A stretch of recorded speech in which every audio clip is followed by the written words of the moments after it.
Hoje nós vamos falar sobre um dos capítulos mais sérios e profundos da Bíblia. E esse texto nos ensina algo que muitos não gostam de ouvir, mas que é essencial para a nossa fé, que é o pecado.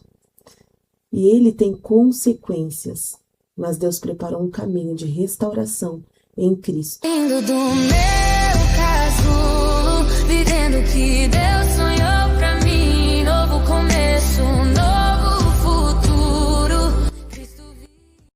Em Josué 7, nos mostra a derrota por juízo, mas também nos aponta profeticamente para a cruz de Jesus. Se a gente se atentar em Romanos 6:23, ele diz assim: porque o salário do pecado é a morte, mas o dom gratuito de Deus é a vida eterna em Cristo Jesus, nosso Senhor. E esse versículo fala exatamente sobre Josué 7. Em Israel, ele havia acabado de viver uma grande vitória em Jericó.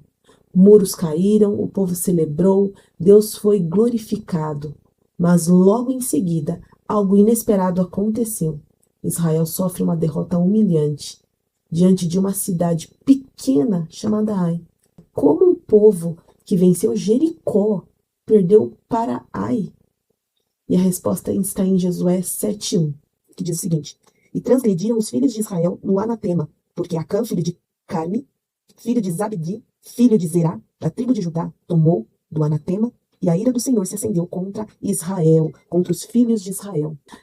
Nesse texto de Josué 7, ele mostra que havia um pecado oculto no meio do povo. A Bíblia nos ensina uma lei espiritual clara.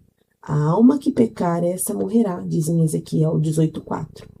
Essa lei não foi criada pelo diabo, ela foi estabelecida por Deus, porque Deus é santo. Deus é a própria palavra, ele não vai contra a palavra dele. O problema é que o pecado não afeta apenas quem comete, ele afeta tudo ao redor. Ele afeta todas as pessoas que estão próximas. Por causa do pecado de um homem, que foi Acã, chamado Acã, 36 soldados morreram na batalha.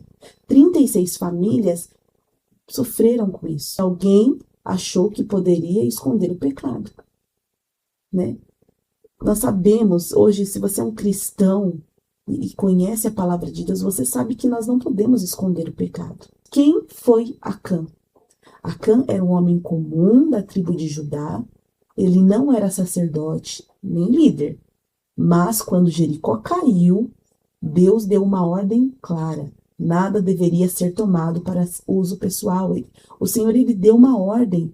Nós precisamos obedecer essa ordem do Senhor. Acã precisava ter obedecido essa ordem. Mas mesmo assim, Acã, ele confessa depois. Porque esse pecado é preciso ser confessado. Ele viu, cobiçou, ele tomou e escondeu, diz em Josué. E esse caminho do pecado até hoje, nós podemos ver o tempo inteiro. Esse pecado de ver, desejar, tomar e esconder. Nós vemos, depois nós desejamos aquilo, tomamos, consumamos o pecado e nós escondemos o pecado, tentando esconder isso de Deus. E o pecado escondido, ele sempre traz uma derrota espiritual, sempre traz um sofrimento por trás. Josué, ele rasga suas vestes, ele chora, mas Deus diz algo forte para Josué. Levanta-te, Israel pecou.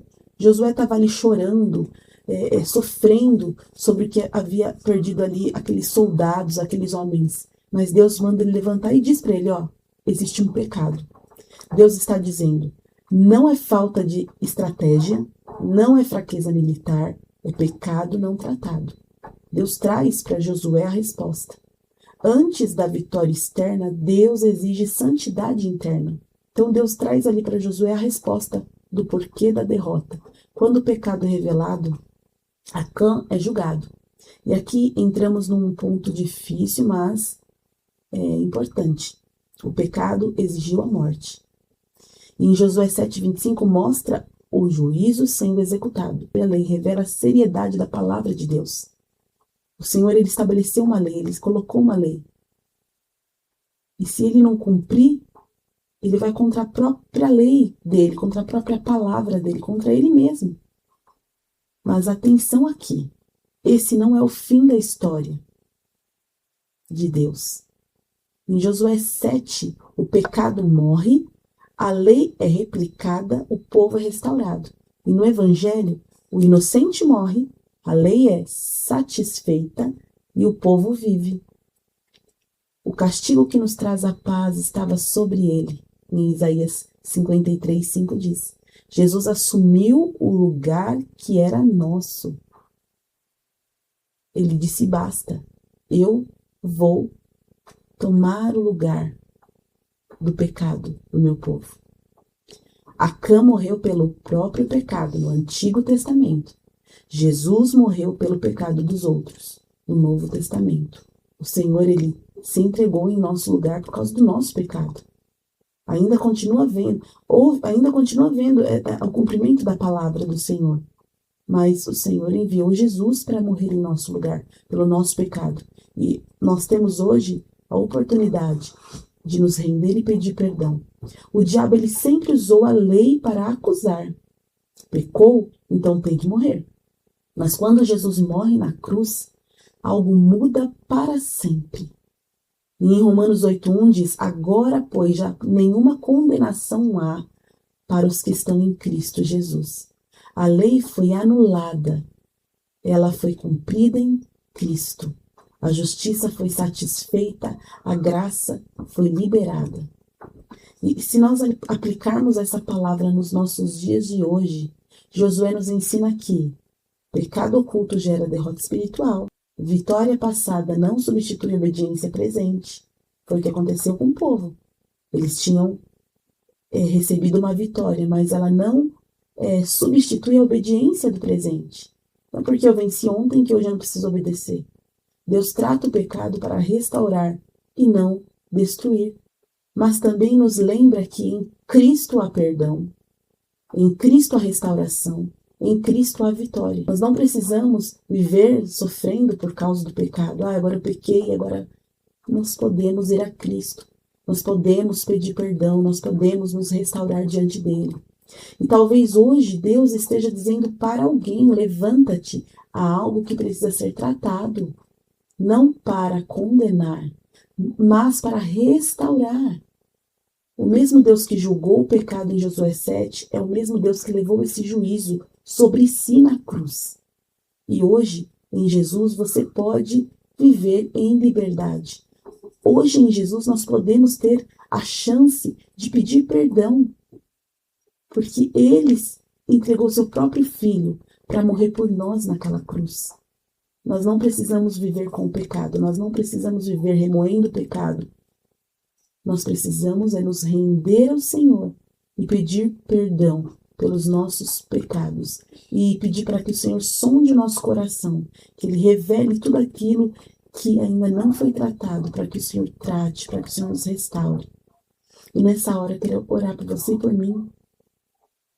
Senhor, querido Deus, traga à tona tudo aquilo que está encoberto diante de nós. Pecados que nós não pedimos perdão, pecados que estão encobertos, que nós possamos colocar diante de Ti hoje e pedir perdão, porque existe perdão diante de Ti. Jesus se entregou na cruz em nosso lugar, morreu pelos nossos pecados, e hoje nós não precisamos viver carregando este fardo. Nós precisamos chegar-nos a Ti e pedir perdão, e que o Senhor nos lave e nos limpe de todo o nosso pecado, e que nós possamos viver daqui em diante na obediência em Ti. E toda vez que, por alguma razão, nós escorregarmos, nós pecarmos, nós sabemos que nós temos um advogado diante do Pai. Nós sabemos que nós podemos correr até o Senhor e pedir perdão e nos derramar diante de Ti. Não com a consciência de que toda vez que eu pecar, eu vou pedir perdão, mas com a consciência de que se porventura eu errar, eu sei que eu posso ir diante do Senhor e pedir perdão. E hoje, Senhor, nos ajuda a enxergar aquilo que nos afasta de Ti. Em nome de Jesus. Fique com essa palavra cravada em seu coração e se deleite no Senhor e peça perdão. Restaure a sua vida, porque toda vez que o pecado aparece, não é só uma pessoa que sofre, mais pessoas sofrem. E Jesus se entregou para que nós pudéssemos ser restaurados. Fique com Deus. Estou saindo do meu